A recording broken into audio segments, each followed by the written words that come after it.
اللهم صل وسلم وبارك على نبينا محمد عليه أفضل الصلاة والسلام. بعود الأيام رمضان كريم علينا وعليكم، وأخبار كل اللي بيشوفنا، وبنقول لكم كل سنة وانتم طيبين، ويا رب كده نكون متجمعين مع الأحبة دايما.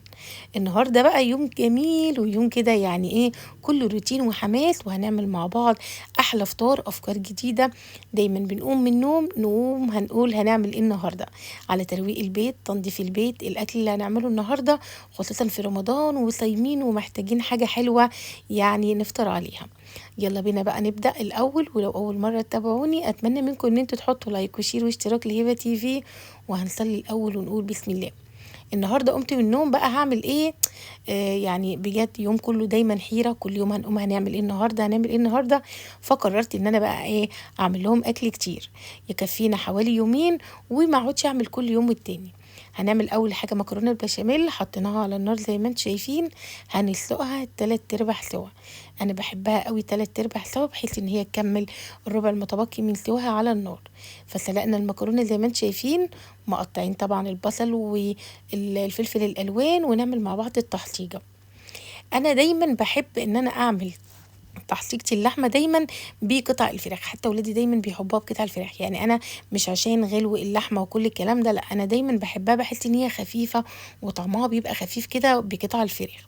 فقطعت البصل ونزلنا بيه حبة من الزبدة، كنت شايلاها كده، قطع الزبدة شايلاها على جنب فساحت مني من السخونة. ونزلنا بقطع الفراخ، عليها طبعا ايه، فلفل اسود، عليها الملح بقى، وهنحط عليها التوابل بتاعتنا، واهم حاجة معلقة الشطة، 7 بهارات بقى، واهم حاجة توم البودر والبصل البودر يتحطوا على التحصيجة بتاعة المكرونة. طبعا مرقة الدجاج المفروض ان هي مش صحية، ولكن انا بعشقها ببعض الاكلات زي البامية، الملوخية الخضراء، ويعني بتدي طعم كده مختلف، ولكن هي مش صحية، اكيد كلنا متفقين ان هي مش صحية. خلصت كده التحصيجة وبدأت على السوا، هركنها بقى على العين التانية، وهبدأ ان انا اعمل البشاميل. البشاميل اللي مش هياخد منا وقت كتير، لكن انا قلت ايه، يعني حوالي الساعة 10 الصبح كده، فهجهز بعض الحاجات علشان انجز، يعني زي المكرونة. هنعمل بقى كمان صواني الجلاش، فهنبدأ ان احنا نجهزها ونركنها. جبت الزبدة على النار، وبدأت ان انا احط بالظبط حوالي ربع كيلو من الدقيق على كيلو ربع من اللبن، ده للكيلو البشاميل. يعني احنا بنعمل التحصيجة ربع كيلو من الدقيق على 5 معالق من الزبدة، وهنضيف عليهم بقى كيلو ربع من اللبن، ونبدأ نقلب. اهم حاجة في تحقيقة اهم حاجة في البشاميل ان انت تخفي تماما الدقيق. اهم حاجة ان انت تقلبي لحد ما الدقيق يختفي تماما، وبعد كده هننزل باللبن سخن. اللبن ما يكونش بارد علشان ما يكلكعش معاكي. اللبن هنا يا جماعة سخن. بنبدأ ان احنا نقلب، نحط نص كمية اللبن ونقلب على طول علشان ما يعمليش معايا كتل. وبعد كده هنبدأ ان احنا نضيف بقية كمية اللبن، ده الكيلو.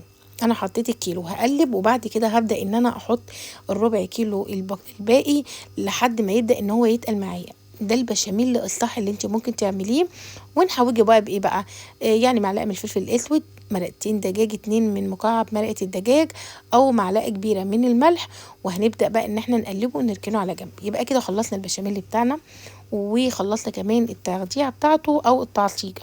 فهنا هننجز، يعني انت لو عندك عزومة مثلا من تقومي من بدري حوالي الساعة 10 كده، هنبدأ ان احنا تجهزي. لو هتسلقي اللحوم بتاعتك، تبدأي تعملي البشاميل بتاعك. لو هتعملي مثلا يعني صواني من الصواني بتاع الفرن زي الجلاش، زي اي صواني تانية، فبتنجزي بتجهزيها وبتركني. بتيجي بقى الوقت بتاعك، يعني على قبل المغرب كده بتلاقيكي فاضيه تعملي بقى سلطه، العصير، تروقي حاجه، فتحسي ان الوقت ما بياخدش معاكي وقت كتير. هنا فتحت صينيه الجلاش او لفه الجلاش، لقيتها متكسره قوي. انا كنت طبعا هعملها صوابع محشيه رول كده، فلقيتها متبهدله معايا، قلت خلاص مفيش مشكله. هنبدا بقى ان احنا نعملها صواني كده وندخلها الفرن. حطيت بقى يعني اللي هي الورق اللي هو متكسر تحت، وبدات ان انا احط بقيه الورق، وما بين كل طبقه والتانيه بديها ايه، يعني حبه من الزبده زي ما انتم شايفين. واهم حاجه على الوش ان انا احط الورقتين اللي على الوش يكونوا سلام. ونبدا بقى نقطع الجلاش بتاعنا.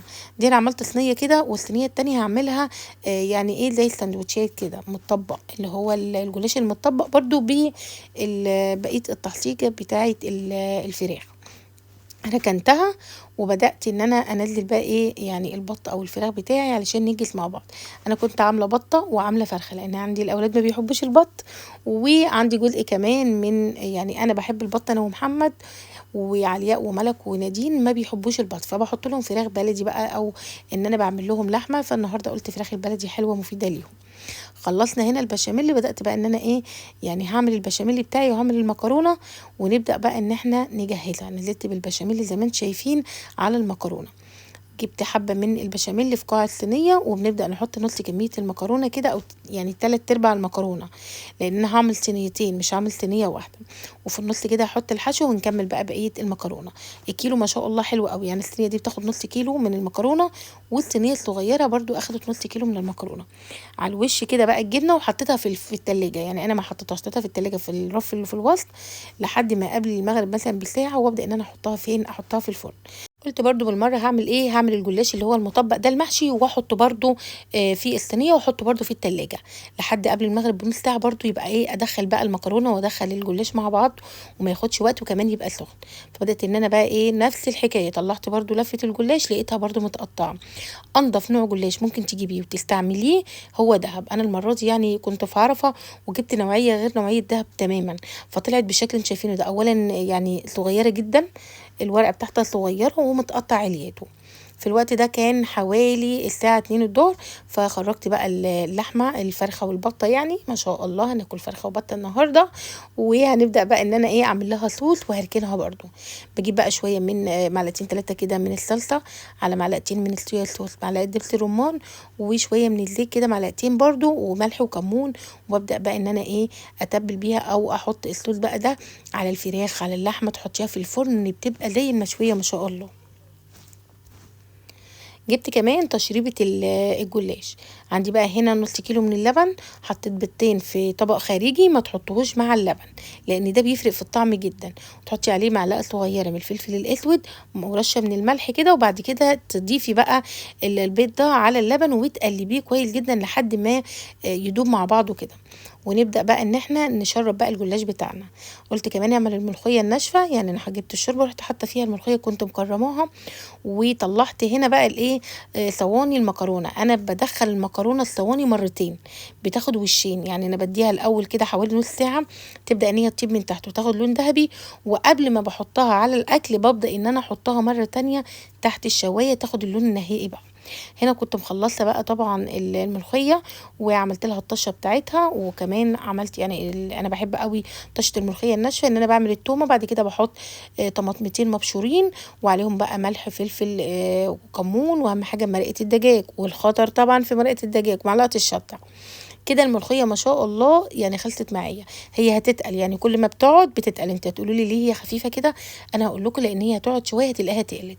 كده شربت بقى الجلاش اول صينيه، وبدخلها الفرن الاول، ما بحطش الجبنه الموزاريلا، بدخلها الفرن حوالي ربع ساعه، وبعد كده بخرجها اول ما هتبدا ان هي تاخد اللون احط لها الجبنه الموزاريلا، وبعد كده بقى ايه بدخلها مره تانية. كده خلصت بقى الجلاش وخلصت المكرونه، وطبعا حطيت الجبنه الموزاريلا على الوش لان الجلاش المطبق ده لازم تحطي الجبنه على الوش لو هتحطي عليه جبنه، وتدخليه الفرن وهو ما بياخدش معاكي بالظبط 15 دقيقه. كان قبل المغرب بقى بحوالي كده ساعة الا ربع، كانت طبعا الساعة 5:15، كانت 5:15. قلت بقى اعمل العصير، حطيت هنا بحط المانجا عليه معلقتين كبار من عصير البودر. المانجا برضو بيدي طعم مختلف تماما، جربيها بس بالطريقة دي وزودي بقى المية، بيديكي طعم حلو قوي ومركز. يعني انت لو عندك ضيوف وبتحطيه في البطرمانات في الازاز، او بتحطيه في اكياس وتحطيه في الفريزر، اي ضيف يجي عندك على غفله يا دوبك بتخرجيه شويه ميه كده في الخلاط والدنيا بتبقى تمام. طعمه بيبقى حلو جدا جدا بجد. جربوها بس بطريقتي وضيفي عليها مانجا البودر على المانجا اللي هي المانجا العاديه الحب دي، فما شاء الله بتبقى طعمها حلو قوي. خلصت هنا السلطه ما شاء الله، كان قبل المغرب ب10 دقايق كنت مخلصه كل حاجه. عملنا النهارده بقى يوم كده يعني يوم في الاكل كده، يوم خفيف وجميل وظريف. وكل سنه وانتم طيبين ورمضان كريم علينا وعليكم. اتمنى بجد ان انا ما كنتش تقلت عليكم، واتمنى برضو منكم كلمه حلوه تعليق حلو، وتشتركوا عندي في القناه لو اول مره تدخلوا القناه عندي. اشوفكم بقى ان شاء الله على الف خير ومع الف سلامه.